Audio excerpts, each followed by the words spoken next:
تو ماں بدولت بیٹھے گا، سب کو حصہ دے دے، بیٹھ جائے، کسی نے منع تو نہیں کیا ہے، حصہ دینے کا کہا ہے۔ اسلام نے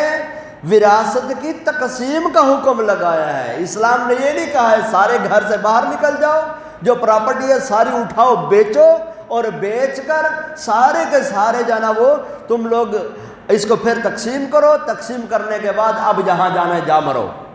اسلام اس بات کا حکم نہیں دے رہا ہے، اسلام اس بات کا حکم دے رہا ہے کہ جو باپ چھوڑ کے گیا ہے مال، جو بیٹا چھوڑ کے گیا ہے مال، جو بھائی چھوڑ کے گیا ہے مال، جو بیوی مال چھوڑ کے گئی ہے، اس مال کو تقسیم کرو، تقسیم کرنے کے بعد جس کے جتنے حصے بنتے ہیں ان کو ان حصوں کا مالک کر دو، وہ چاہے بیچے وہ چاہے رکھے، اب دوسرا راضی کر لے اس کو رقم ادا کر دے، دوسرا راضی کر دے اس کو اپنی متبادل جگہ